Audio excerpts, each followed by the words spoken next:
Zone Media. It's Behind the Bastards, a podcast that I have increasingly gotten bad at opening. You would think normally when you do something thousands of times, you get better at it. But sometimes you just get worse at it because how do you keep opening the podcast? You know, I've already done the What's Crackin' My Peppers. We've already reached the highest highs that a man can reach, not just in podcasting, but in life in general. So there's nowhere to go but gibberish. Want to try? Hello, and welcome to Behind the Bastards. I'm your host, Sophie, I don't think that Robert will work. Evans. I don't think any podcast is ever open that way. Is that why we don't get awards? I prefer ha-ba da ba ba ba da ba da. Yeah. That was pretty good. That was like Adam Sandler status. Yeah, there you go. And he got to be in Uncut Gems, you know? Maybe I'll get to be in Uncut Gems. I could have a gambling problem, Sophie. I believe in me. I do believe that you could have a gambling problem, but we don't let you touch the money. No. Oh, man, I could put it all on black, Sophie. 21 black. I think that's a roulette term. Anyway, speaking of roulette, every time we pick a new guest, it's roulette, except today, because today we have Jack O'Brien back on the pod. Jack the Guarantee. Swish. Jack the Pro Brian. Ring-a-ding-ding. That's called a jackpot. I thought you and were that is saying, my catchfresh now. That's nice. I thought you were saying, and back from the dead. Back from the dead. You all forgot about him. Of all the popular casino names that you could have associated with my name, roulette is definitely the closest. Especially after you had just said 21. There's a game called Blackjack. I know they don't let you gamble, but he's not allowed to touch the money. Yeah. You Yep. got Blackjack. It's a jackpot. My name really slots in nicely with a lot of casino lingo. Why have you not made a crypto coin? Oh, because it's evil. Oh, right. I will tell you, that is not why. It's pure laziness and not willing to learn all the bullshit that goes along with it. I do feel like your co-host, Miles Gray, could really sell a meme coin. Oh, hell yeah. Yeah. Like, Zitecoin? come on. Oh, there it is. It's there. You did it. We did try and soft launch Zitecoin, and everybody thought it was a joke. Yeah.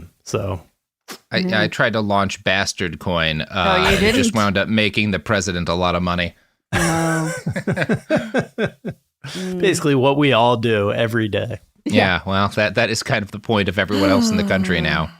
Speaking of making a lot of money doing evil things, Hey. Australia.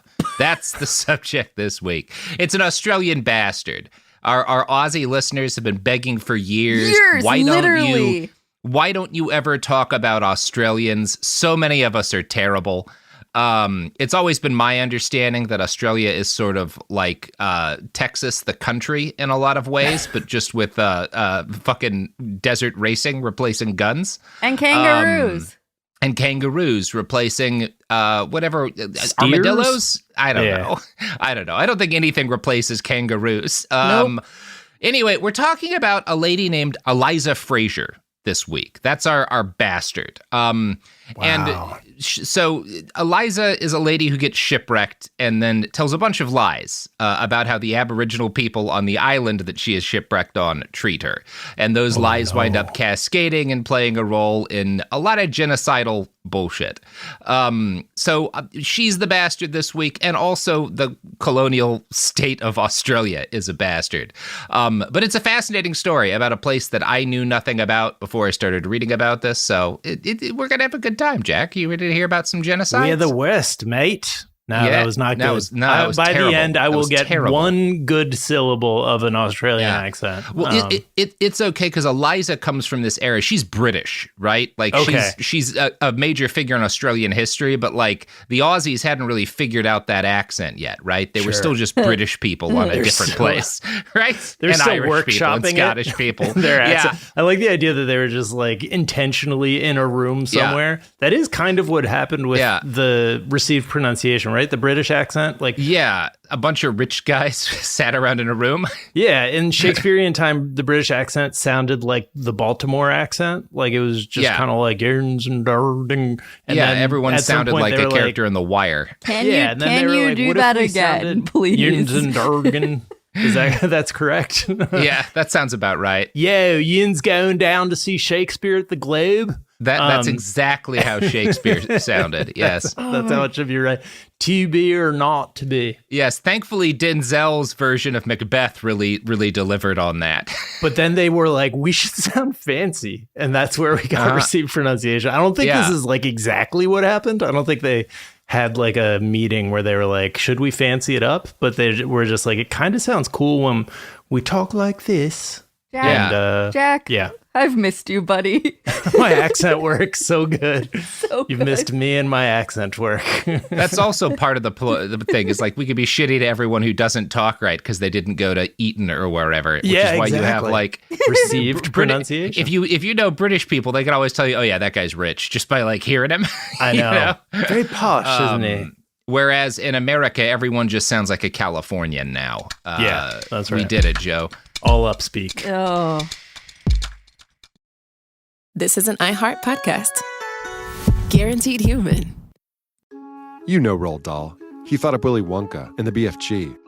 But did you know he was a spy? In the new podcast, The Secret World of Roald Dahl, I'll tell you that story and much, much more. What? You probably won't believe it either. Was this before he wrote his stories? It must have been. Okay, I don't think that's true. I'm telling you, the guy was a spy. Listen to The Secret World of Roald Dahl on the iHeartRadio app, Apple Podcasts, or wherever you get your podcasts. Then she says, have you seen a photo of my son? And I'm like, who is this person? Welcome to the Boys and Girls Podcast. Arranged marriage is basically a reality show, and you're auditioning for your soulmate. And who's judging? Only your entire family. I sacrificed myself to this ancient tradition, hoping to find love the right way. And instead, I found chaos, comedy, and a lot of cringe. Listen to Boys and Girls on the iHeartRadio app, Apple Podcasts, or wherever you get your podcasts. All right, son. Time to put out this campfire. Dad, we learned about this in school. Oh, did you now? Okay. What's first? Smokey Bear said to. First, drown it with a bucket of water. Then stir it with a shovel. Wow. You sound just like him. Then he said. If it's still warm, then do it again. Where can I learn all this? It's all on SmokeyBear.com with other wildfire prevention tips. Because only you can prevent wildfires. Brought to you by the USDA Forest Service, your state forester, and the Ad Council. When segregation was a law, one mysterious black club owner, Charlie Fitzgerald, had his own rules. Segregation in the day, integration at night. It was like stepping in another world. Was he a businessman, a criminal, a hero? Charlie was an example of power. They had to crush him. Charlie's Place, from Atlas Obscura and Visit Myrtle Beach. Listen to Charlie's Place on the iHeartRadio app, Apple Podcasts, or wherever you get your podcasts. Let's talk about Eliza Fraser and this series of genocides. It's great stuff. Now, this is also kind of a story about how conflicting versions of events can sort of spread through popular media. Because one of the things that happens here is this lady gets rescued from being shipwrecked and starts telling a story that she changes several times, and a whole industry arises around telling that story because there's just a lot of money in lying about this because it gets white people titillated. And so there's just a whole, it's almost like its own cinematic universe of lying about this lady being shipwrecked that starts out in the mid 1800s. It's very fun. But every version of events starts the same way, which is that Eliza Fraser sets sail on a boat called the Stirling Castle in 1836.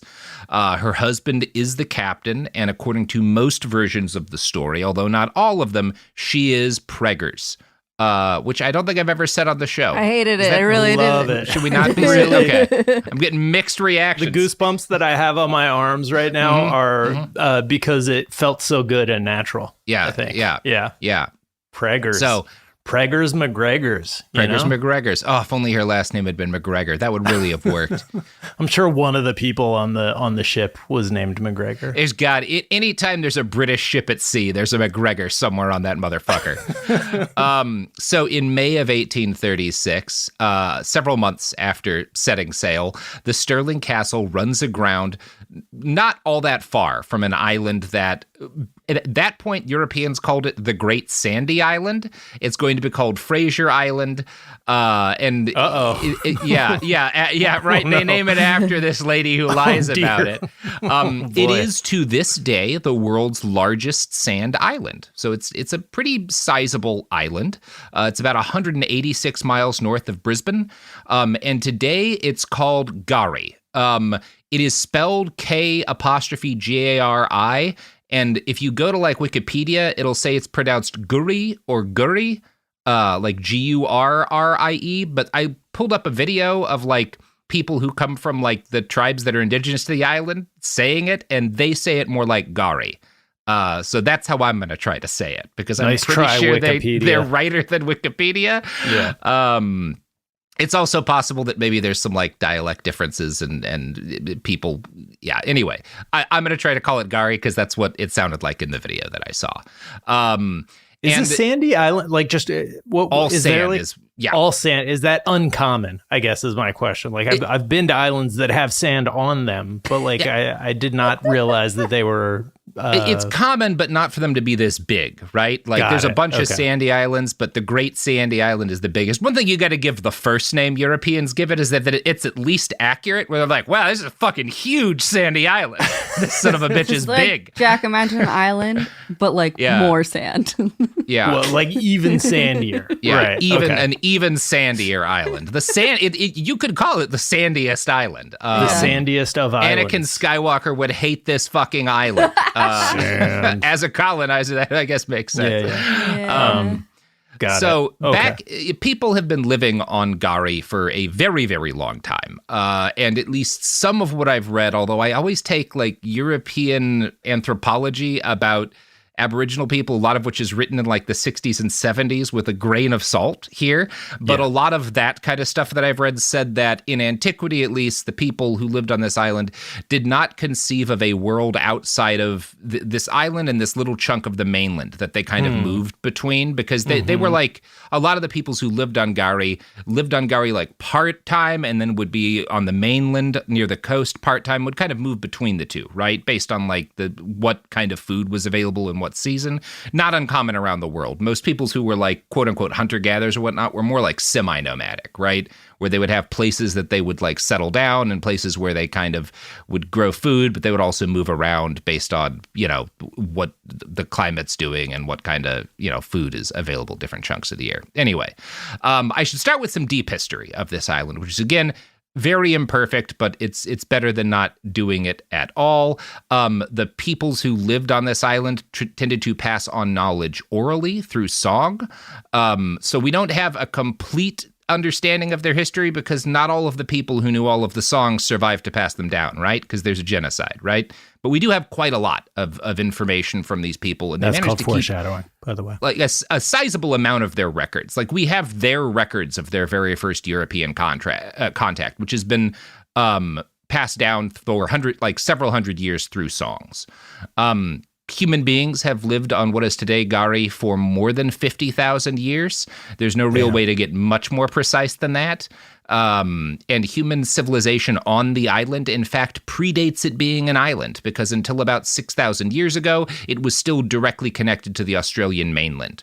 Rising sea levels put an end to that, and the fertile climate and bounty of aquatic protein enabled it to support a meaningful permanent population of like several thousand people.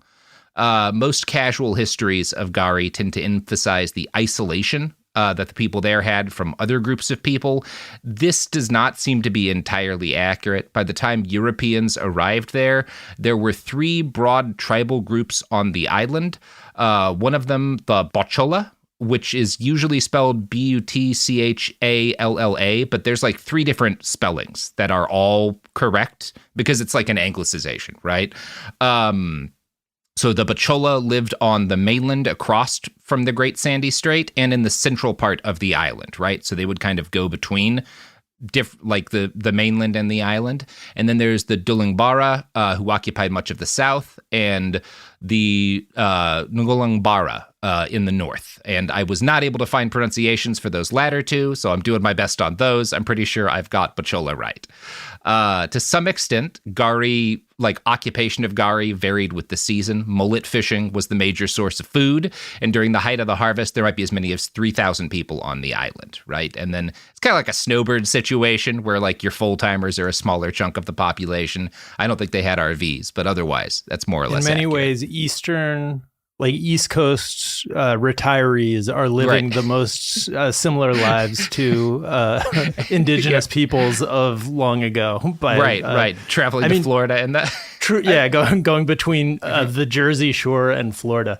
There are some ways in which that's right? That people, the idea that people would just live one place all the time is new. It is, and it's also like not great. That book, The Dawn of Everything by David Graeber and David Wengrow, like they talk about how one of the key freedoms that they used to have that we don't really have as much anymore and don't really value is just the ability to be like, well, this sucked, and like leave town. Like that was always the thing that people were just able to do. And then like entire communities would just like move if things got shitty. Seems like it sucks here. Let's go. Oh, this guy's calling himself king. Time to bounce. Yeah. Oh, if only we could still do that. Buy an RV. Become free, everyone. That's the message of this podcast. Live on the road, you know? Yeah. There's no downsides. Everyone I know who lives in an RV is happy. That's right. It always goes well. It never goes badly. RVs are well made. They don't break immediately. Yeah. Okay. I can't tell you the amount of times Robert has suggested we get in a podcast RV. I think we should get a fleet of RVs. I don't hate that idea. We should probably I could be a podcast Commodore. Thank you, Jack. Yes. Just like a moving podcast studio. You just need a small podcast studio to justify it, and then everything else is just, sorry, Sophie's so mad at me for entertaining this. For being like, oh, I love this idea. We can cook lizards over open fires like Mad Max. I think it's a good idea. Okay. It's just a thing that I can't get my wife to agree to. And so I'm like, we should expense it. I mean, a lot of people are really hesitant to let their children live in a roaming RV parade. Oh, they don't get to come. Okay, excellent. No, then they're very good. So most of the sources I have found identify the island's Gari's first contact with Europeans as coming with the arrival of the notorious Captain James Cook. That said, there's evidence of several centuries of irregular contact with Europeans prior to James Cook showing up. This would have begun with Portuguese sailors around 1500, and there's evidence of some trade or other exchange of materials in Spanish lead that was found on the island, also dating from around 1500. It's a little hard to say. There's also like clay pipes that were made by the Dutch that would have come from around the 1600s, but we don't really know. Does that mean that those people, like Europeans, were landing on the island and trading directly, or that people who lived on the island, who we know went back to the mainland periodically throughout the year, were trading with other different like groups of Aboriginal peoples who were themselves trading with these other Europeans, right? We don't really know that. As one of my sources, an article by the Fraser Island Defenders Association notes, this could simply be, evidence of trade between Gari and people with other parts of Australia. Over the generations, some of the peoples of this island developed a spiritual cosmology and a set of rituals around death that would later get them slandered as cannibals. And this is, again, something that I found in sort of anthropological studies. I don't think this is something that is like known to a T. There's some debate on this, but there's some evidence that here, as well as in other places, when people's loved ones died, there was a degree of funerary cannibalism practiced, right? And another thing that was done, that we know that was done, was that like when people's loved ones died, they would be like skinned by their family members before being buried, leaving what was called the true skin behind, which is like, as best as I can tell, like the fascia underneath your skin, which is kind of a shade of white, right? It's this like white colored substance between your skin and muscles. And as a result, white skin became associated with the dead, right? So this is like part of a ritual for burying your loved ones. And this kind of like whiteness, and when they see white people later, they will be associated with the dead, right? And with death. Not entirely wrong. Not entirely inaccurate. Kind of a helpful coincidence there. In some ways, yeah. As a paper from the Anthropological Museum of Queensland, edited by Dr. Peter Lauer, describes, after this ritual was finished, quote, certain sacred portions of the deceased had been ceremoniously consumed by relatives. Carefully executed funeral rites would ensure that the spirit, like a cold wind, left the body before it was interred. According to Aboriginal informant Guyerbow, the Bachala believed that on the following day, the spirit returned. Then the relatives would accompany it to a certain rock at Bari Iba, which bore the impress of the foot of Beral, their ancestral being, left behind when he had leapt out over the sea on his way to the sky, and from which place the spirits of their dead also followed him to the sky country. 2 men specially posted, one at either side of the rock, would watch for the spirit's release. If they witnessed the spirits jumping off, they would light a fire to make smoke in order to prevent the spirit from coming back to frighten the people. They believed that everyone went to the same place and that, apart from their homeland and the lands of other tribes they knew, there was no other place. So again, this is like, some older anthropology, but it corresponds with a lot of other stuff in history, right? Now, and there's some controversy here because allegations of cannibalism, not just for the people of Gari, but for like all of the different Aboriginal peoples in Australia, will be used by Europeans as justifications for some pretty hideous acts of genocide, which has led to understandable pushback by modern day descendants of these people to assert that like this is not an accurate characterization of their ancestors. And usually what the Europeans are accusing them of doing is like hunting and eating white people. Right? Like as like a predatory act. And this is like basically all of these accounts are lies. And we'll talk a little bit about how a lot of these lies come up. That said, funerary cannibalism was engaged in by many peoples of this area and all over the world. It is in fact nearly a universal human practice if you go back far enough anywhere on Earth. This is not the act of consuming people for food or even eating defeated enemies, both of which you can find different civilizations engaged in throughout history. Funerary cannibalism is something very different, and you might best compare it to something that many people in the West, including some people that I know, do today, which is having their body composted and used as soil to grow things, right? There are services people use that for today, and there's something kind of powerful here, both in a refusal to totally let go of a dead loved one and a desire to keep a piece of them alive with you in some way. Funerary cannibalism was a common practice in England about 15,000 years ago, and evidence of similar practices has been found in Ireland, in Germany, in the UK, in Russia, Belgium, Portugal, basically everywhere, right? You can find evidence of this in almost every like human civilization on Earth if you go back far enough. And it kind of seems like a somewhat sophisticated idea, the idea of like you are turned into energy. Like it's not necessarily like dust to dust, as the whites like to say. You actually could be turned into energy, and you become remain a something part of us that a plant grows out of that gets eaten, and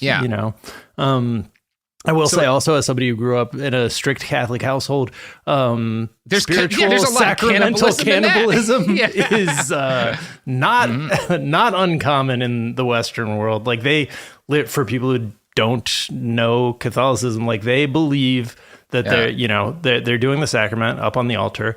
They ring a little bell, and at that point, the bread and wine literally turns into Jesus's like body and blood. Yeah. Like that's what they think is happening. I've tasted it. It's not actually. I don't want to spoil anything for anybody, but it's So I don't know. Like having fantasies of cannibalism that are supposed to be literal cannibalism at the center of your spiritual beliefs, but then judging other people. They're so weird. Right. The way they do it's bad though.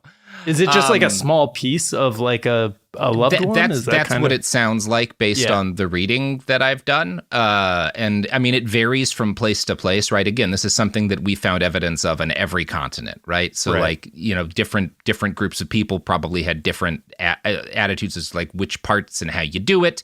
But it's a thing that occurs basically everywhere, right? And so this real practice is going to be part of like what gets spun out into these lurid stories of like predatory cannibalistic behavior that are one of like the pretext pretexts for the genocide that's going to come, right? Which is why talking about this at all, there's a lot of like aspects of this that are really problematic. And there's some other real practices that get misinterpreted and exaggerated.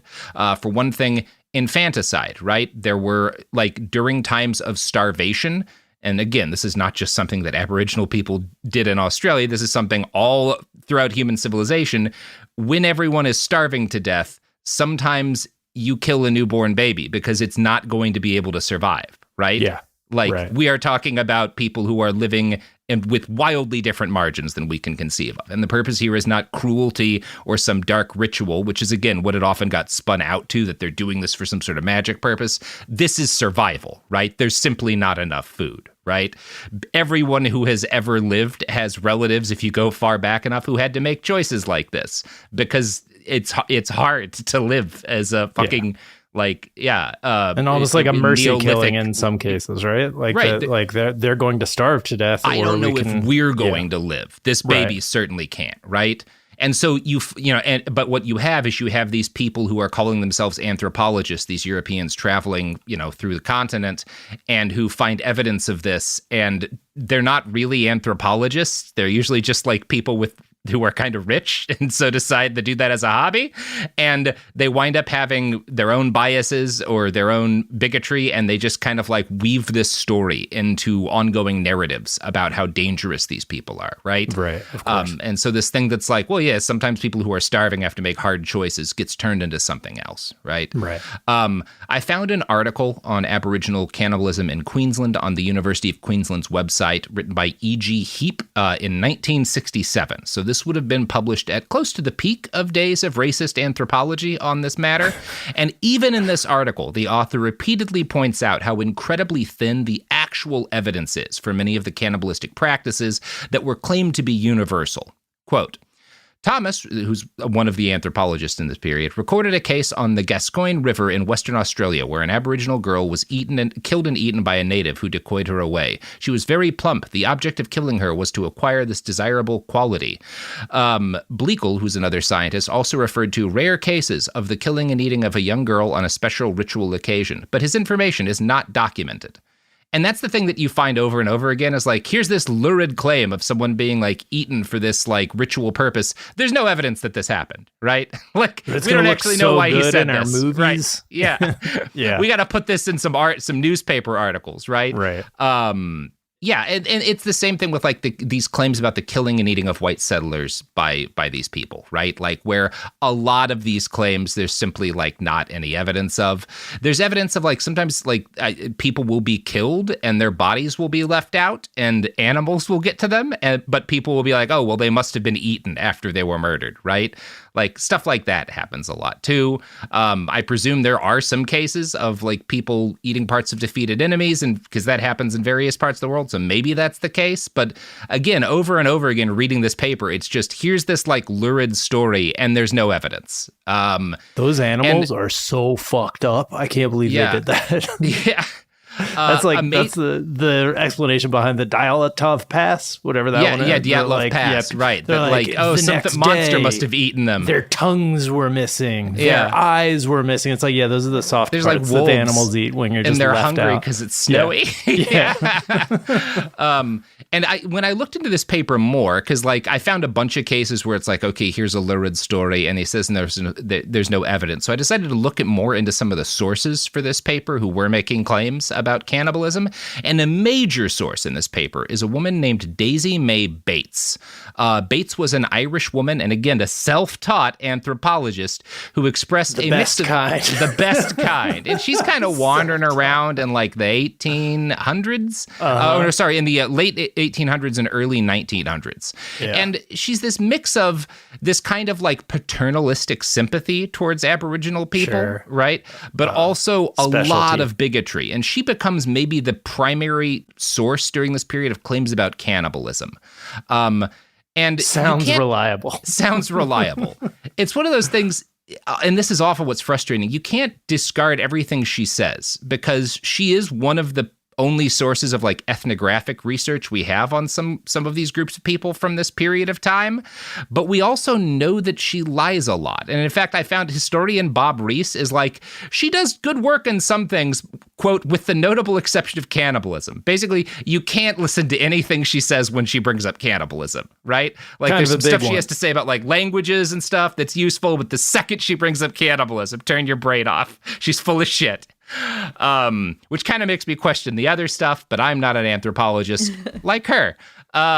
So Bates, this lady, this cannibalism obsessed lady, is a monarchist and an anti-union activist as well. So yeah. I'm not primed to like her.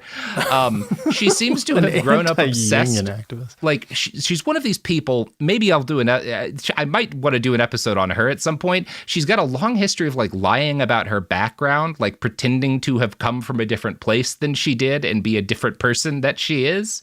And she's obsessed with cannibalism kind of later in life. It becomes, one historian describes it as a fixation, which gets worse as she ages, and she starts to suffer from dementia. So she's like continuing to work as an elderly woman, getting increasingly crazy and obsessed with cannibalism. Jesus, she could literally be the president right now. Like yes. Monarchist, racist, like fucking making things up about her background. Like, was she a time traveler? No, she's just a very modern figure. She could have been in the administration. From dementia. Jesus. He would have made her the fucking ambassador to Australia. Believes that she's qualified to do a job that she is in no way qualified to do. Honestly, iconic. So ahead of her time. I talked to you a little bit earlier about how some of these peoples during times of starvation would practice infanticide, right? Which is, again, a thing you see all over the world. Bates is the person who spins that into claiming that they're doing infant cannibalism, right? And she is the primary source in this period, is like claiming that is a thing that's happening. She writes dozens of articles in newspapers about this practice, and in 1920 claimed to have received the bones of a baby that had been cooked and eaten by its pregnant Aboriginal mother, right? The bones were, you want to guess what the bones came from? Ooh, dog? Cat! Cat. You were fucking close. You were close, Jack. Yeah. Fucking cat bones. She's lying about a cat bones being a cannibalized baby. Speaking of eating cats, don't do that. Listen to these ads. I thought the advertiser was. Yeah, HelloFresh has a new product line.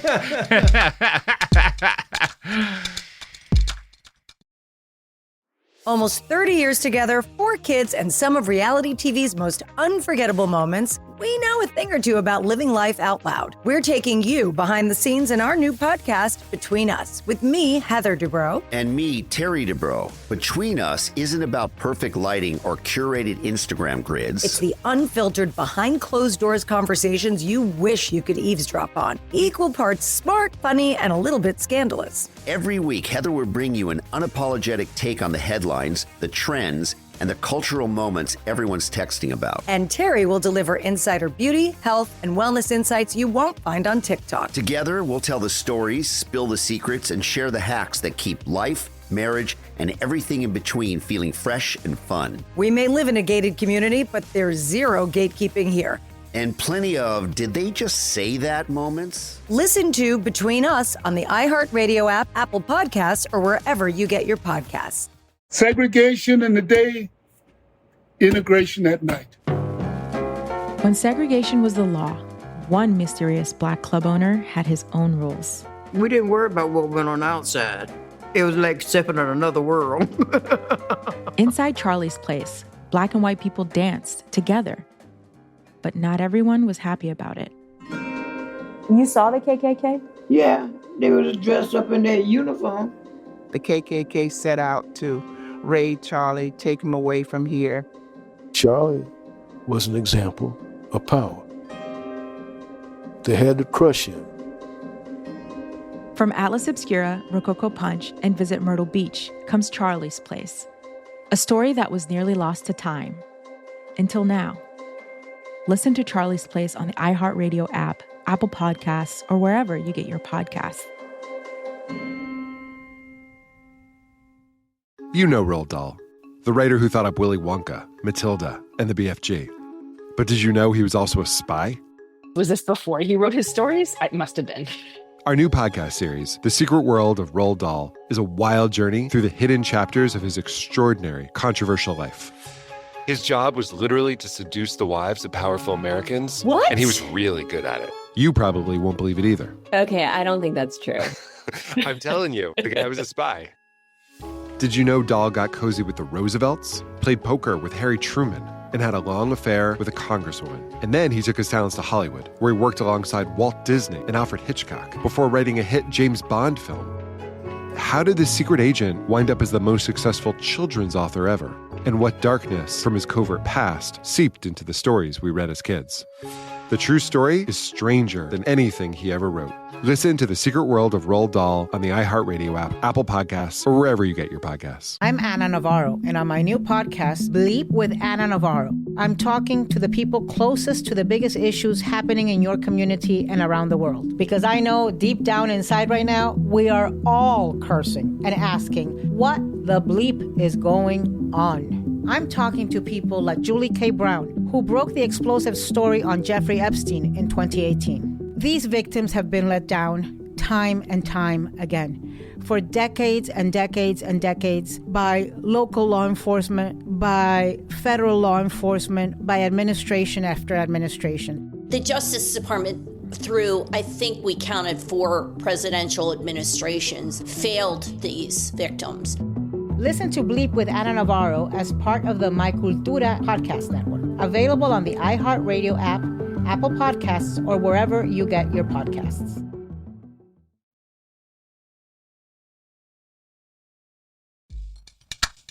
We're back, and our lawyers have sent us we're never an getting email. a HelloFresh I am not sponsorship. allowed to accuse HelloFresh of serving cat meat. Until the court case finishes one way or the other, we can't prove that they ate cat meat. Certainly can't prove it.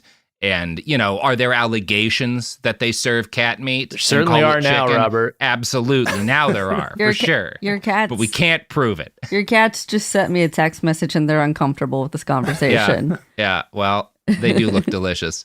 Oh my God, leave Saddam and Saddam Hussein's best friend alone. Well, they've gotten fat lately, They have a good diet. Ooh, I'm just saying, Salivating. I think they look great and you're mean. That's right. I am. And when Sophie says they look great, she means they look like big cartoon ham legs. Not what I said. That's what they look to be. I didn't have breakfast today, so I'm just looking at everything that way. Wow. So, by the way, it's 3 p.m, everybody. Just so you know what kind of hours Robert keeps. The audience knows. Okay? Yeah, they're aware by this point. Yeah. For an example of the kind of shit Bates was writing in newspapers at this period of time, here's a direct quote from her.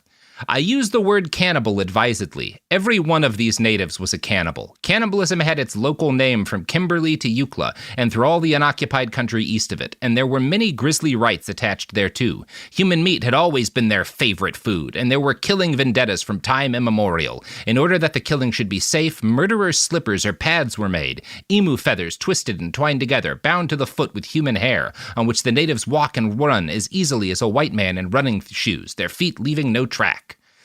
So what does that have to do with, she's just describing things that they have, tools that they have, and being like... Yeah, I'm sure they have, shoes that allow them to move quiet, because that's useful when you're hunting or in war. Yeah. But she's just and that must be because they are trying to eat people. And, again, you can find... actual debate between, actual anthropologists about the different kinds of cannibalism that may or may not have been practiced here. No one agrees everyone was a cannibal. It was not the norm. It was not wildly common. It was certainly not a thing that was normal, right? Whether it was practiced in some groups or not, again, there's argument there, but it was what she is saying is a complete lie that she's made up because she's gone crazy and is very racist. They like cannibalism so much they try and marry it. They want to marry cannibalism. It's their best friend. She would have married cannibalism. Yes. Yes. She's a cannibalism influencer. Yeah. Yeah. Right. Like what Joe Rogan is to fucking ayahuasca, this Bates lady is to cannibalism. Allegations of cannibalism. Yeah. So frustrating that he is the psychedelics person. Mm-hmm. I know. I know. I've done way more fucking DMT I know. than You're him. so much better at psychedelics Thank than him. you. You need Thank to take you, it back. Jack. Yeah. This is our psychedelics guy, not fucking Joe Rogan. Jesus Christ. Did you see this special? Forget being the Joe Rogan of the left. Robert's the psychedelics of the left. The psychedelics guy. Yeah, it's that's you. right. I could take steroids. I believe in me. Yeah. Did you see his stand-up special, or better yet, did you see the elephant graveyard analysis of his stand-up special?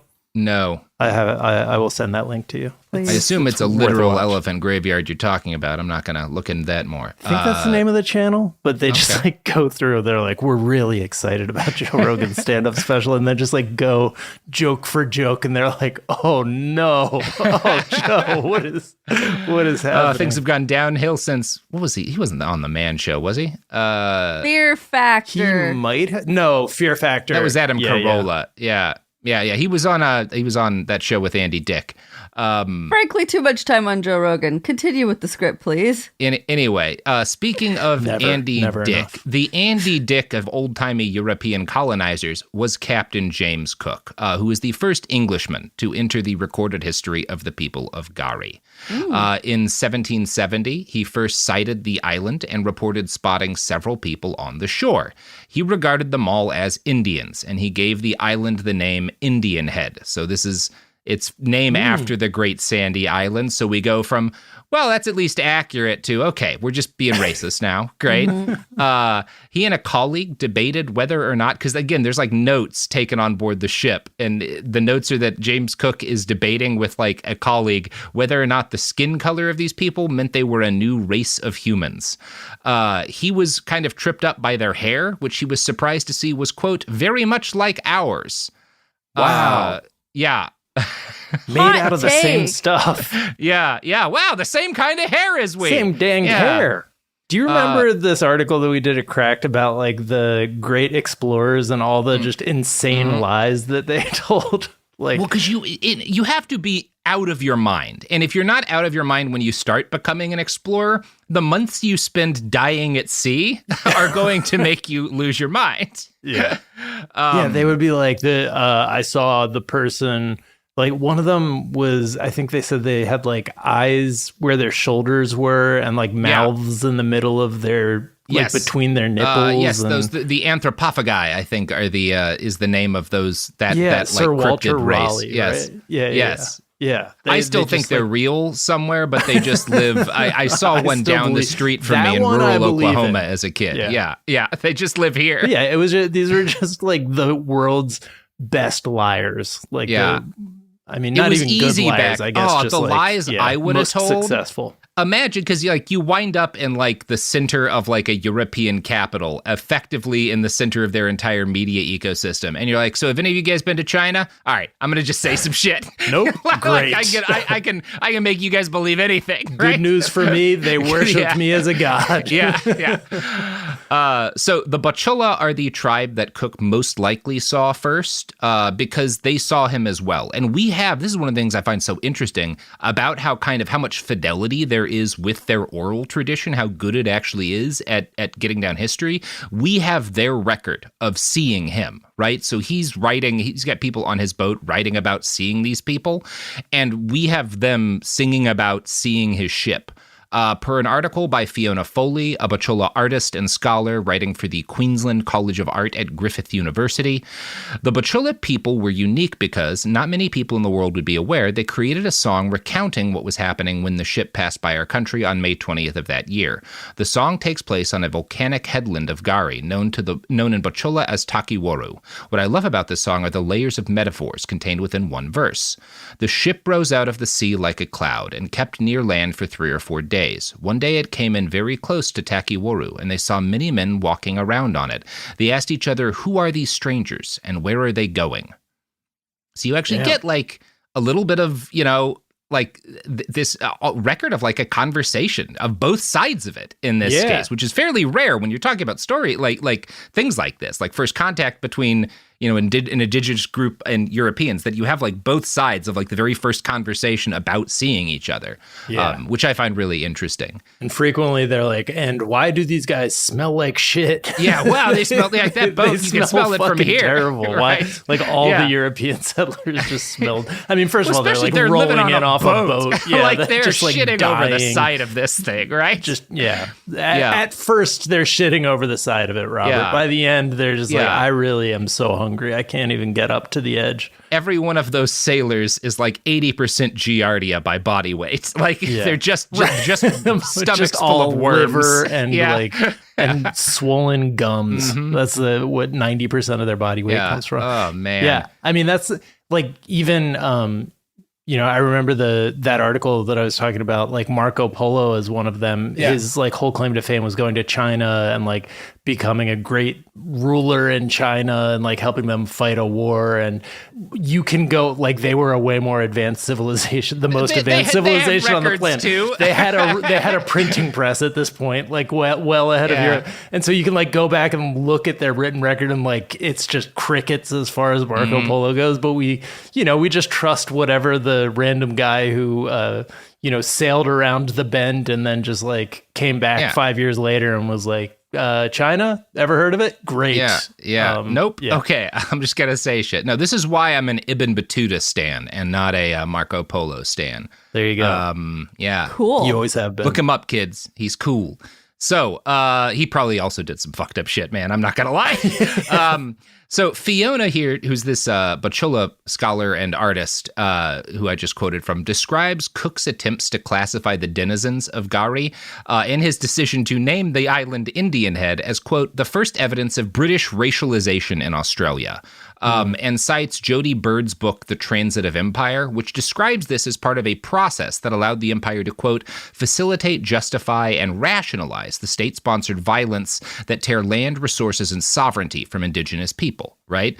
And I think that it doesn't start with the actual colonization or with even the legal code. It starts with this guy on a boat trying to racially categorize this people and taking the name of their island away from them and making it kind of a racist comment, right? That's the start of the process of racialization it leads to genocide. It doesn't end there, but that's a part of it, right? So this was just the beginning of a long process of colonial violence, and a major chapter in that history brings us back to the person who is the subject of these episodes, Eliza Fraser, right? And to set up the rest of this so that we could talk about old Eliza. She was possibly born Elizabeth Slack in Wirksworth, Derbyshire, and baptized on the 1st of June in 1798, although that is debated. One writer in the 1930s described her as coming from the Orkney Islands, and there's a number of people who will claim she came from the Orkney Islands, but there's not evidence of that. A great-grandson of hers in New Zealand disputed this, arguing that she was born in Ceylon in modern Sri Lanka, where her parents lived at the time. We do not know for certain. The article I found claiming that she was born Elizabeth Shack in Derbyshire was like a Derbyshire website claiming her as like a native daughter of the town. So I don't know. Maybe they have a little bit of an agenda. Anyone famous, we don't care why. Let's just get someone famous in here. We're scraping the bottom of the barrel in Derbyshire. Derbyshire? Let's go to the genocide inciters. Let's. We don't have anybody. Let's go. The article really gives her like a pass on some things that I would not. But anyway, we don't know for sure. Although it does look like Derbyshire is one of the likelier ones.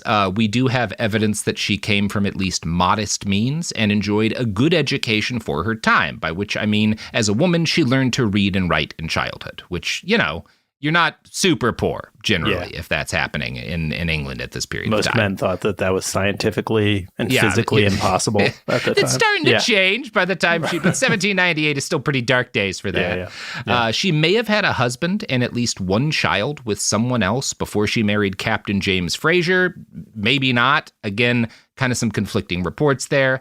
But she marries this sea captain whose boat, the Stirling Castle, depending on, again, who you read, was either a crumbling death trap or a relatively state-of-the-art ship for its time. The captain himself, her husband, is described as either a pompous, fat old bore, much in demand by ship owners who had managed to over-insure their vessels. In other words, this guy's so incompetent, you hire him to run your ship. To drunk drive your car. Right. If your insurance is good, he's going to drunk drive your boat into oblivion. Yeah. So that's one claim about him. I've also heard him described as urbane in his manners and in attitudes and features what is deemed a handsome man. So either he was a drunk old bore who will crash your ship, or he was like a handsome, polite and competent sea captain. You'll hear both stories. He's been dead a long time. I simply don't know. Love how mean the conflicting thing. Like the people are like, this big fat idiot who this dumb shit, sucks shit at his job. And then there's obviously the self-edited Wikipedia entry where it's like urbane in his manner. Right. Yeah. He was like, I was handsome as shit. Picking up subtle things about how attractive he is. Right. Yeah. Right. Yeah. His dick game. There's a whole Wikipedia subset there. Yeah. He was speaking of dick game, he was 54 and Eliza was 37 when they left London on October 22nd, 1835. So there's a bit of an age gap here. Slight. Small. Now, as is the norm for European parents, they have no interest in parenting their children and leave them behind in Orkney to be watched over by a local Presbyterian minister, which was the style at the time. Hey, kids, we're going on a boat for like a year. We may die or not.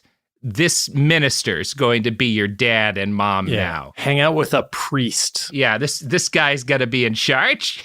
Good call. Parenting in the 1800s. Most accounts will say that Eliza was pregnant when the vessel departed, although, again, there's some dispute on the matter.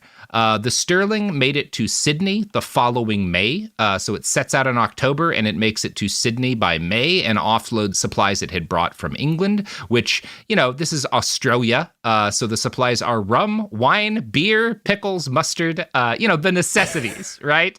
All the things Australians need to survive, starting with rum, wine, and beer. It picks up other goods and charts a course to Singapore, and the route to Singapore with these goods that it picks up in Sydney is going to take it past Moreton Bay. Unfortunately for everyone aboard, this takes them near the Swain Reefs, which is a treacherous piece of sea for competent helmsmen to navigate, and some of the evidence suggests Captain Fraser and his men may not have been the very best seamen England ever produced. Which you could also say about, nope, I'm not going to make that joke. So the ship ran aground on the reef, and the crew of 19 got into 2 lifeboats. Captain Fraser, his wife, his 13-year-old nephew, and several other sailors, including a guy named Robert Darge, who we'll talk about later, got into one leaking longboat, and everyone else got into a pinnace, which is a slightly nicer boat. Both boats traveled together for a time. And they split their supplies between them, which included brandy and beer, but no water. So again, they've got liquor and beer. No, you don't want water. You don't want water in this boat. You just want some brandy and beer and some pickles with mustard. If you, we dropped that stuff with the Aussies. Fuck. Yeah. So they're just drunk in the heat in the tropics, which is going to slowly be killing them. So everyone is slowly dying on these rescue boats. They don't really know where they are. They do have guns, though. So they're drunk and disoriented, but heavily armed. The nearest settlement to them was about 370 miles south of where the Fraser ran aground, but navigation was difficult under these conditions. And again, no one here... The drunkenness, particularly. Right. Yeah, right. No one's a master sailor here, right? We're not talking about people who are great at what they're doing. Now, in their defense, this is also difficult because Captain Fraser's longboat is constantly taking on water, so they're bailing it out 24/7 while they're on it. Also adding to the difficulty is that his wife goes into labor on day 3 because it's pretty stressful having your boat sink and then being on a longboat. So Per the most common accounting of the story, she delivers the baby underwater because, again, the boat is constantly sinking, and the baby dies almost immediately, which it's probably, I don't have trouble believing that if she was pregnant, because babies don't do well in these conditions. Being born underwater during a shipwreck? Yes, bad way to have a baby. To people who have only consumed alcohol for the past, whose only source of calories are beer and brandy. Yes. Yeah. I don't know what happened. How did the baby not make it? If she did give birth and have the baby die, it's kind of amazing she lived, right? Like it does point to her being physically pretty resilient. Unbelievable. Yeah. Now, this is not part of the story. Part of why people doubt whether or not she really was pregnant is that when she first gets rescued, she does not talk about having a baby. She doesn't talk about this in the first or second version of events that she dictated. Later writers would only say that she avoided this until her story had gone 1800s viral, quote, probably through modesty. In other words, she didn't it was kind of shameful to talk about, so she didn't initially. But she also does when she starts raising a bunch of money, so there's some debate, did she just make this up to kind of get sympathy? Because she definitely does some of that, right? We really don't know. 2 days later, processing this and several other traumas, Captain Fraser was finally forced to put his failing boat ashore to find water. Eliza would later claim that she figured out how to get fresh water by lowering her skirt into a crack and wringing enough water out of it to fill their containers. She does lie about almost every part of this story, and I don't assume this is true just because, this pretty obvious way to get water, and I'm going to guess other people on these boats had more experience foraging for water than her. So I don't know if she had to teach all of them this, but maybe. They didn't have dresses on, though. Right. They didn't have dresses. At any rate, they fill up their water. They finally have water, and they continue their journey until they run out of water again.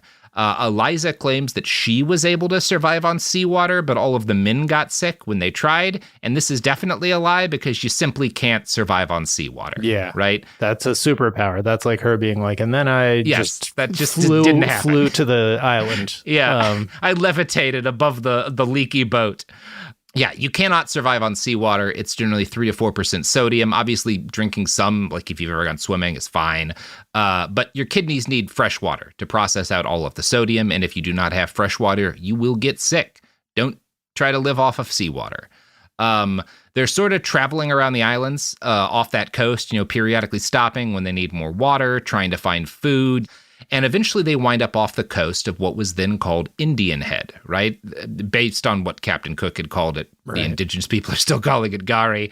But Captain Fraser doesn't want to get on the big island because, number one, he thinks it's a chunk of the Australian mainland. But number two, he's been told everyone here is a cannibal. So he's scared of, they can see people. And he doesn't want to get close to people because he thinks they'll eat him.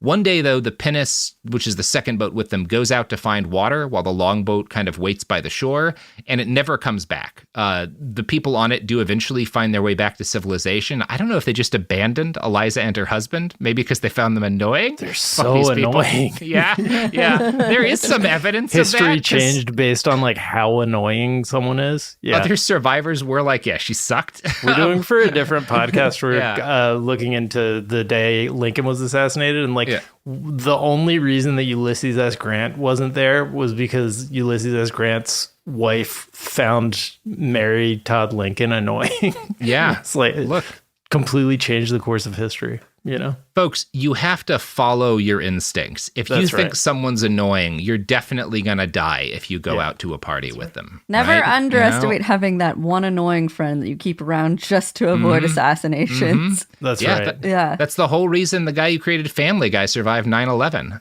If I'm remembering correctly. Had bad vibes about a flight. Turned out to be a bad flight to be on. Yes. I don't remember if that's exactly what happened, but he definitely was supposed to be on one of those flights. They were keeps doing the Quagmire voice. Yeah. We're not letting him on. You're not allowed on this one. Stop saying giggity, giggity, man. Just get the fuck out of here. No, they would let anybody on flights back then. As evidenced by 9/11 happening, that's right? What a time. Wow. Almost 30 years together, 4 kids, and some of reality TV's most unforgettable moments. we know a thing or two about living life out loud. We're taking you behind the scenes in our new podcast, Between Us, with me, Heather Dubrow. And me, Terry Dubrow. Between Us isn't about perfect lighting or curated Instagram grids. It's the unfiltered, behind closed doors conversations you wish you could eavesdrop on. Equal parts smart, funny, and a little bit scandalous. Every week, Heather will bring you an unapologetic take on the headlines, the trends, and the cultural moments everyone's texting about. And Terry will deliver insider beauty, health, and wellness insights you won't find on TikTok. Together, we'll tell the stories, spill the secrets, and share the hacks that keep life, marriage, and everything in between feeling fresh and fun. We may live in a gated community, but there's zero gatekeeping here. And plenty of did they just say that moments? Listen to Between Us on the iHeartRadio app, Apple Podcasts, or wherever you get your podcasts. Segregation in the day, integration at night. When segregation was the law, one mysterious black club owner had his own rules. We didn't worry about what went on outside. It was like stepping in another world. Inside Charlie's Place, black and white people danced together. But not everyone was happy about it. You saw the KKK? Yeah, they was dressed up in their uniform. The KKK set out to raid Charlie, take him away from here. Charlie was an example of power. They had to crush him. From Atlas Obscura, Rococo Punch, and Visit Myrtle Beach comes Charlie's Place, a story that was nearly lost to time. Until now. Listen to Charlie's Place on the iHeartRadio app, Apple Podcasts, or wherever you get your podcasts. You know Roald Dahl, the writer who thought up Willy Wonka, Matilda, and the BFG. But did you know he was also a spy? Was this before he wrote his stories? It must have been. Our new podcast series, The Secret World of Roald Dahl, is a wild journey through the hidden chapters of his extraordinary, controversial life. His job was literally to seduce the wives of powerful Americans. What? And he was really good at it. You probably won't believe it either. Okay, I don't think that's true. I'm telling you, the guy was a spy. Did you know Dahl got cozy with the Roosevelts, played poker with Harry Truman, and had a long affair with a congresswoman? And then he took his talents to Hollywood, where he worked alongside Walt Disney and Alfred Hitchcock before writing a hit James Bond film. How did this secret agent wind up as the most successful children's author ever? And what darkness from his covert past seeped into the stories we read as kids? The true story is stranger than anything he ever wrote. Listen to The Secret World of Roald Dahl on the iHeartRadio app, Apple Podcasts, or wherever you get your podcasts. I'm Anna Navarro, and on my new podcast, Bleep with Anna Navarro, I'm talking to the people closest to the biggest issues happening in your community and around the world. Because I know deep down inside right now, we are all cursing and asking, what the bleep is going on? I'm talking to people like Julie K. Brown, who broke the explosive story on Jeffrey Epstein in 2018. These victims have been let down time and time again for decades and decades and decades by local law enforcement, by federal law enforcement, by administration after administration. The Justice Department, through, I think we counted 4 presidential administrations, failed these victims. Listen to Bleep with Anna Navarro as part of the My Cultura podcast network. Available on the iHeartRadio app, Apple Podcasts, or wherever you get your podcasts.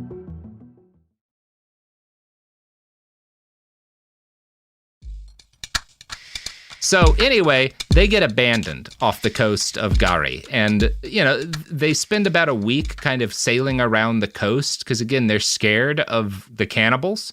And they manage to live off of limpets that they tear off of rocks before eventually getting desperate enough that they're like, fuck it, let's try our luck. We're going to die either way.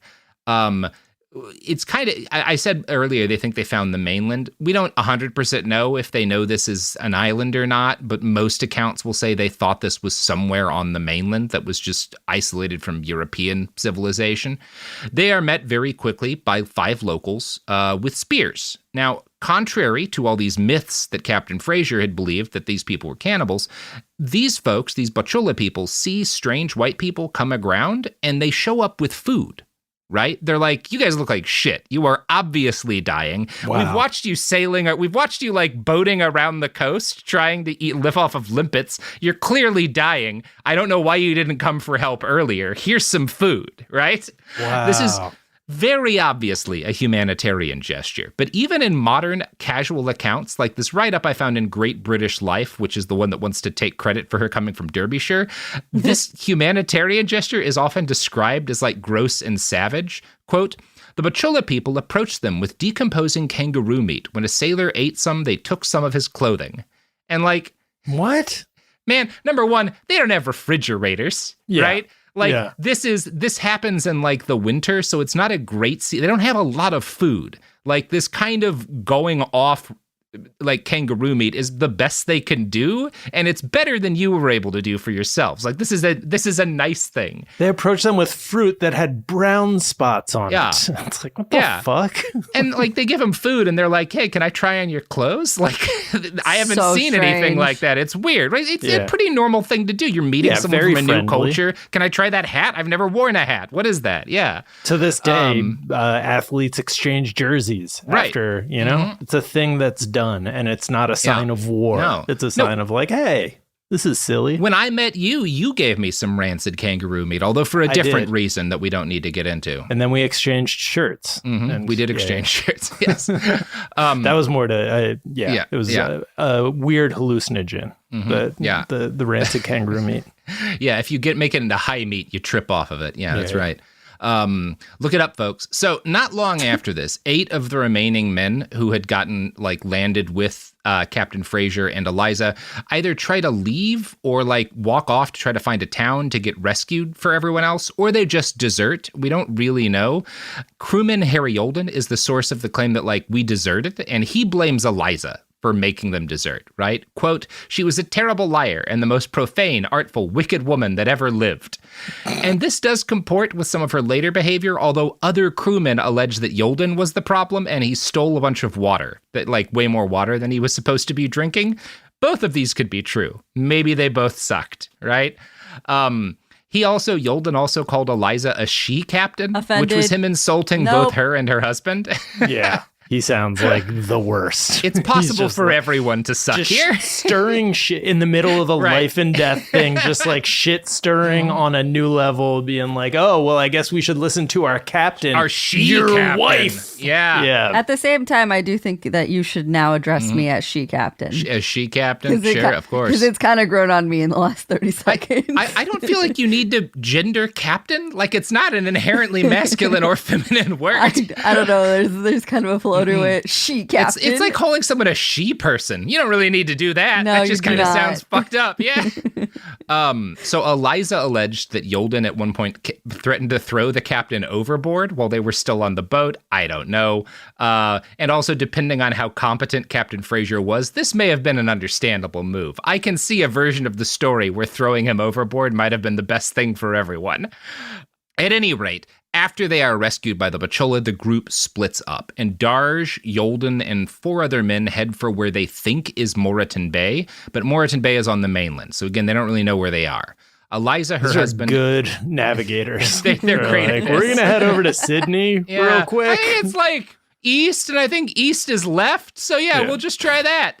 They've been at sea, like offshore, sailing around the island for the past like few weeks, and now they're like, I think I say they're bad at this. I'm sure it's hard. Yeah, for Like, sure. I haven't tried to navigate this way without access to a backup plan.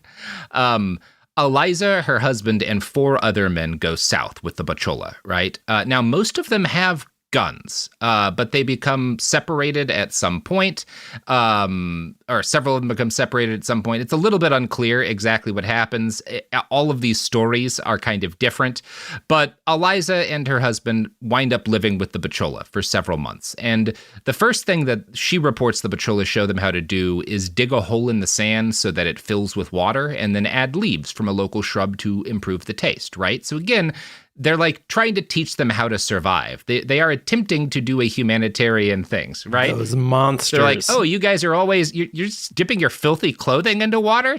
No, this is how you get nice, clean water. Patiently teaching them how to not die. Right. And she's like, oh my God. They're trying to kill me. Yeah. Now, Eliza admits that they did this, but she also claims they demanded clothing from the men and beat one of them when he refused. And here's how John Wright, the author of that Derbyshire Life article, describes what happened next. Their dwindling numbers made the Aborigines, again, that's not Aboriginal people is the preferred term, but this is how he writes it, bolder, and the exchange of clothing continued until they were naked. The men were led away, leaving Eliza naked apart from some trailing sea grape plant she tied around her waist. Aboriginal women took her to their camp, prodded her, and pulled her hair. They gave her a baby to breastfeed as its mother was sick and painted her body with charcoal and lizard grease to make her skin darker. Now, this is largely wrong. It's based on a mix of 3 different accounts left by Fraser and several subsequent books, one of which is fiction based on her story. Some of these details are true, but are missing important details. For example, the story about them painting her with charcoal and grease is likely true, but they didn't do it to make her skin darker. There's substantial documentation that the Bachelor used charcoal to treat wounds, rubbing it into like an injury as a salve or unguent, perhaps mixed with herbs, right? And this can actually be effective. You don't have better methods, right, available. Like this is a thing that the Bachola and other people do. So this account and other accounts are like, oh, they did it because they wanted to make her skin darker like theirs. It's like, no, she was probably covered in cuts because she'd been shipwrecked and at sea for months, and they were trying to treat her injuries. Blackface was actually their idea. It's not something that we do on our... they actually came up with the idea because they thought it was cool. Yeah, it looks to me like they were, again, trying to teach her how to have clean water and deal with her injuries so she doesn't die. Yes. And also, the story about being forced to nurse is not in either of Eliza's original accounts, and she, in fact, does not bring this up at all until she gets back to London, which is like the 3rd version of the story she gives, which is also when she adds the part of the story that she gave birth on a lifeboat. So again, maybe she was just embarrassed to talk about it earlier, or maybe she knew that she was raising money off of the story at this point. So maybe she just knew that, like, oh, adding in that they made me breastfeed one of their babies, that's going to really, like, be freaky to all of these, like, white British people that, like, I was made to do this. So I'll just throw that into the story, too. She would also later claim to have been given the job of maggot picking, right? Otherwise picking, like, maggots out of injuries. And maybe she was. That's a thing you're going to have people do. And they have her work, not like in a mean way, but because you don't survive as a group of people living this way unless everyone does stuff, right? In general, she alleges bestial treatment from the Bachola, who by her accounts forced her and the other survivors into hard labor and beat them when they failed to work at a sufficient pace. Now, it's important that we take a second here to look at how the Bachola would have seen these white people. At this point in time, they have had very little contact with Europeans, and their traditional concept of the world was a lot smaller than it would become. Since part of their funerary ritual involved skinning the dead, which left them looking white, they interpreted the first white people they saw as something like ghosts returned in corporeal form. Right? These are the ghosts of our dead who have come back to us, right? That's at least, an anthropological account that I found. And it was common, some of the evidence for this is that it was really common in this period for stranded whites who wound up on the island to get adopted into different bands on Gari after one member of a tribe or another would be like, oh, I think this is the returned spirit of my husband or my kid, right? And so that was kind of like the way that they rationalized what they were doing and sort of, what was going on under the hood here. Another thing that's happening in this period is that, you've got cities like Sydney, which are European cities and thus have European prisons, and sometimes convicts will escape these prisons on mainland settlements, and they'll flee, and some of them will wind up on these islands, and they will be taken in by the Bachola and other tribes. And again, the same kind of justification is used when someone arrives. A 1977 paper in the Journal of Occupational Papers in Anthropology noted, quote, "The convict most likely to have reached the island first was James Davis, who ran in March 1829 and subsequently joined the Bachola on the Mary River, although initially known to coastal Aborigines as Dununbot, meaning small one. Among the Bachola, he became Thurimbi, the reincarnated son of a tribal elder, killed in battle some years before. Again, details of Davis's exploits are sparse, for he was a particularly taciturn individual who remained tight-jawed about much of his 14 years' experiences as a wild white man. David Bracewell's verbosity earned him the name Want, or Talker, but it was not until his fourth abstention from Moreton Bay after July 1839 that he actually mentions having passed over to Fraser's Island, called Gari by the natives, right? He spells it Karina. I don't understand why, but it's pronounced Gari, where he remained for nearly a year. His impression was that its inhabitants were very numerous, he thinks thousands, and at their great fights he has seen them covering the beach for 4 miles in extent.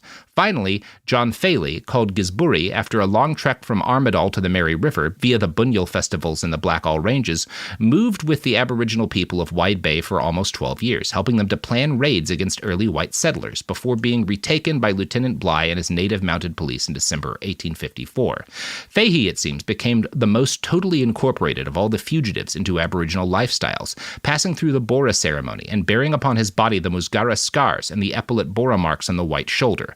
After enduring the brutal privations of convict life, each of these escapees testified to the comparatively kindly treatment they received from the Aboriginal people. In John Fahey's case, his black kinsman fought bitterly with the native troopers to prevent his recapture. Upon his return to Sydney, however, officialdom casually awarded Fahey a year's imprisonment on the roads and chains and forgot him. Jeez. So there's this like fascinating story of like these people who have been tossed out by their own culture. And like you have no value but like being chained to a gang working on the roads or locked in a cage. And they're adopted as members of the family by some of these groups. I find that particularly the case of Fahey, where he's like helping them raid at like white settlers. And they're like fighting, tooth and nail to the death to stop him from being recaptured. They like, ritually scar his body. They take it. I wish we knew more about that guy. It's an amazing story. Yeah. All of these interpretations where it's like, and they thought we were ghosts and we're like, it's like, but then all of the stories when they're living side by side, it's always people love to like go join the tribe and like are accepted in. Well, and it seems to be a mix. Like some of these people do go back and forth. A couple of these guys go back several times, will like try to make it in Europe and then head back to the tribe. Like some of them have like families that they will periodically leave and then come back to. So it is like it's like a complicated, for sure, exchange here. But certainly like especially this case of Fahey, this guy who is like, oh, you know what? These people rip. I'm going to help him kill these colonizers, right? Sounds like, and then, dies abandoned in a chain gang by the British authorities. Real bummer. But yeah, like fascinating stuff. And the fact that it's one of those things, one of the things I find interesting that we'll talk about more in part 2 is this belief that like these people with white skin are like returning spirits isn't going to last, right? This is a belief that exists primarily when they have not had a lot of contact with Europeans. They don't keep believing that forever, right? Like it becomes very clear as they have more and more oh, no. These people are something else and they're kind of a problem for us, right? Yeah. Like this is something that changes because this is not a static culture, right? They're capable, like any culture, of adapting to times because they're people, right? Yeah. Like this isn't just like this is the thing they believed. It's like, no, this was like a belief that existed at a period of time and changed after contact with the world, right? Right. On first pass, they were like, they look different. There must be a reason for that. Oh no, they're just assholes. Yeah. They're kind of like our dead people. Maybe they're like, this is something that happens. I don't know. It's not like when you think about like what they had access to information wise, it's not an illogical conclusion to come to initially. Right. So, and again, it's important here at this point, as we kind of close this episode out, that I make 2 acknowledgments. The first is that even though the vast bulk of the evidence suggests that the people who took in Eliza and her husband and shipmates were trying to be kind and welcome them in essentially as members of the family, this still would have been disorienting and terrifying for Eliza and her shipmates, and not just because they're racist, because like you don't know these people's language. You don't understand entirely what they're trying to do. It is a scary situation. Even if you're not a bigot, it's like scary because you can't communicate directly with these folks. And some of them are going to get angry at you, right? Yeah. Like because you're not good at hunting and gathering and you're kind of dragging the rest of the group down and taking away resources of them, right? And you're like another mouth to feed. You're like that baby. They're like, God, can I please just fucking bash his head in with a rock? Right. Could I, like, it's, what are we doing here? Right. And like many cultures, like there is like corporal punishment. If you're not pulling your weight, maybe you get smacked, right? You get yelled at or you get smacked, right? Because that's just like a thing that's not uncommon with people. And these folks are not, they're like children, right? Like they're not learning how to do anything fast enough, and they require a lot of food to keep alive. So many wacky misunderstandings. Right. There's some misunderstandings. Yeah. And also just these people, this is the starving time of the year. So you have to also keep in mind when members of the Bachola are doing stuff like smacking them for not being good at gathering food, they're starving actively. Because it's the starving season, right? You go hungry at points in the year regularly because it's just kind of hard to live this way. They gave me a spanking on my little bottom. These savages. Right. And when we talk about like, yeah, maybe they'd get smacked around or hit or something for not doing a job correctly. That is the same in the culture they came from. The most common phrase to describe how the British Navy is held together in this period is rum, sodomy, and the lash. Yeah. Otherwise, keeping them drunk, letting them fuck each other, and whipping them until they're bloody when they don't perform at the expected level, right? Like, Captain Fraser would have whipped people on his ship. So the fact that they are also being subject to probably some corporal punishment when they fuck up is not like alien to them, right? Their own culture does this. He's like, but not me. Yeah. I'm Captain Fraser. Sometimes people, smack each other. It's not uncommon. This is not a Bachola thing. Right. So the worst that we might say then about the Bachola is they expected these guests or ghosts or whatever, however they saw them, to pull their own weight. And they weren't afraid to chastise them if they put the group in danger. Much of Eliza and the European world's horror at her treatment is going to come from the fact that the Bachola, it's not that they treated her as a slave or as a captive, but they treated her like an equal. And for the rest of her life, Eliza Fraser is never going to forgive them for this. And neither are the Europeans. Jesus. But that's all coming in part 2, Jack. That sounds like it's going to be a really fun part 2 without any horrifying information to learn. Yeah. Nope, it's all good from here. They start a dance troupe. Smooth sailing. They dance it out. They open a B&B together. Yeah, it's great. It's all going to be good. All right. Jack, you got anything to plug? I do, Robert. Thank you so much for asking. I co-host a show called The Daily Zeitgeist with Miles Gray, also a guest on this show in the past. We're on there every weekday, I believe. That can't be right. That's too many. It's too many damn shows.